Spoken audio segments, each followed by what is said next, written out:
Good afternoon, everyone. Thank you so much for coming out to our lovely Central Library here in downtown Los Angeles.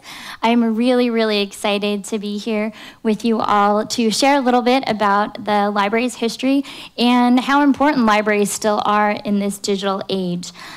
So first of all, the title of my talk is Libraries Invite All, They Constrain None, because I don't know how many of you have ever entered this library, the Central Library, at the Hope Street entrance. It's where Hope Street sort of ends in a cul-de-sac. But if you've ever gone up either of those stairways, right above that entrance, there's actually an inscription that says, "Books invite all, they constrain none." Fortunately, we have a lot of books here, of course, at the Central Library, but we also have a lot of other resources, which I'm going to tell you about a little bit later. So our mission statement here at the Los Angeles Public Library is that we provide free and easy access to information, ideas, books, technology that enrich, educate, and empower every individual in our city's diverse communities. Unfortunately, that all almost came to a halt almost 30 years ago, April 29th, 1986. I don't know how many of you were here living in Los Angeles during that time, and how many of you remember what happened on that day? So there's a few folks raising their hands.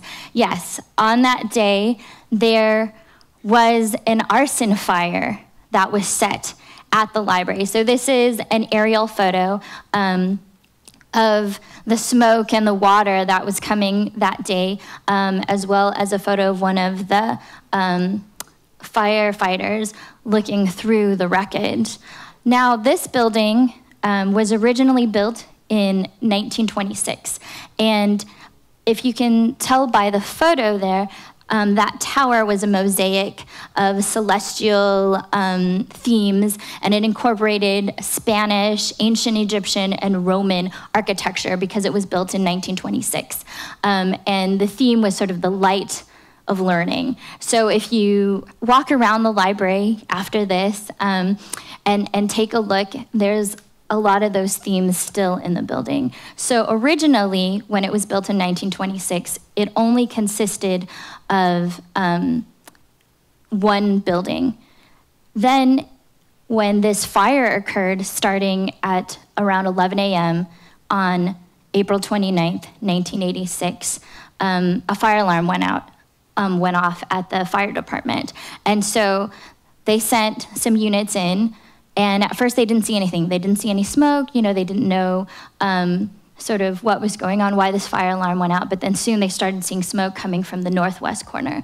And the temperatures got so hot, they were over 2,000 degrees. When they tried to put out the fire, the water was boiling. And because of the architecture of the building and the way that the stacks were put together, all the books, were put. And as you can see from the photo, actually, it was sort of, unfortunately, an ideal thing to burn because there were so many books and artifacts made out of paper.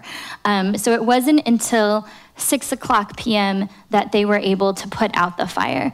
And it required over 350 firefighters, 60 firefighting units, 9 paramedics, 3 helicopters. The whole sort of city came together to try and save this landmark building in downtown LA.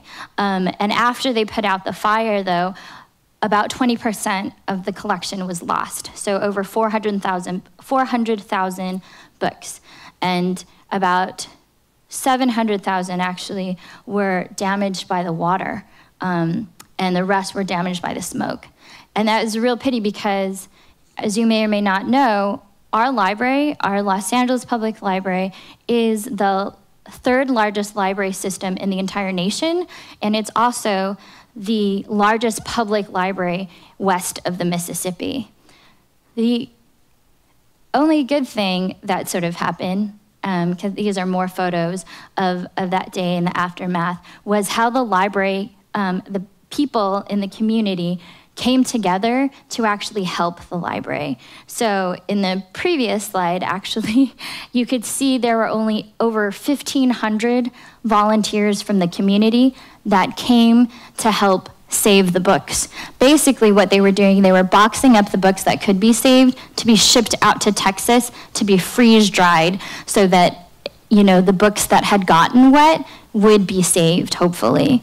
So over 1,500 volunteers worked for 3 days, sometimes without light, you know, just to box up all these books to send them out in an attempt to save them.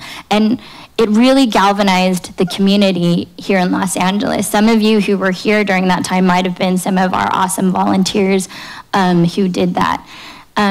So fortunately, after 6 years, actually, that's how long it took. The library, the central library itself was sort of shut down in a sense, and there was like a remote location that was used. So library services did go on, but during that time, the city leaders as well as community members came together to raise over $214 million to help rebuild our central library here.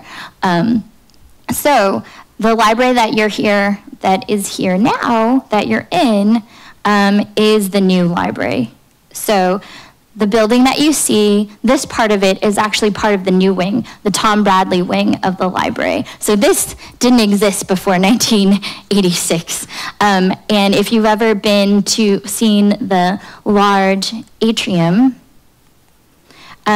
with the 3 large sculptures, all of that is part of the new building here at the library, the Tom Bradley wing, which goes 4 floors down. And it also made space for new departments in the old part of the library, including Teenscape, which is actually the first department in the entire nation devoted exclusively to teens. Now there's lots of, hopefully lots of libraries in the nation that have teen-specific spaces, but we were one of the first. And that was one of the, sort of happy things that came out of that unfortunate arson fire.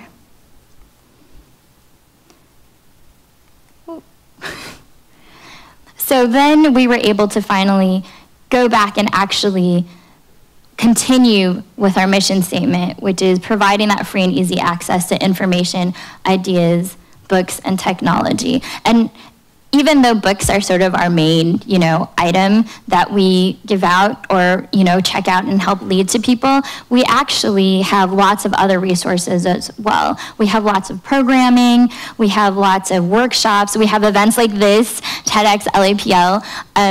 We also have lots of ebooks and e-magazines that you don't even actually have to step into the library if you don't want to, or it's or it's like midnight and we're closed physically. You can check those items out from home. So even in the aftermath of, the fire, actually, and after that fire in April, there was a second arson in September of that same year, and neither of those cases were ever solved.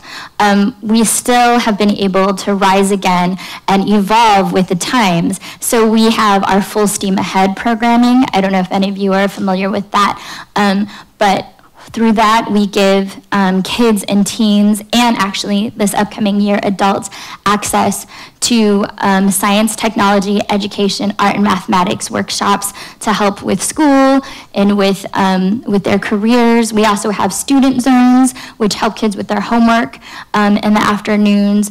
For babies and little ones, we have our STAR and We Read Together programs, which help with early literacy. So we're really trying to provide a whole spectrum of resources for all of our patrons here in the city of Los Angeles. In addition, for adults, we have our adult literacy program. We have 21 adult literacy centers, including the Singleton Literacy Center, which is actually around the corner from here at the Taper Auditorium.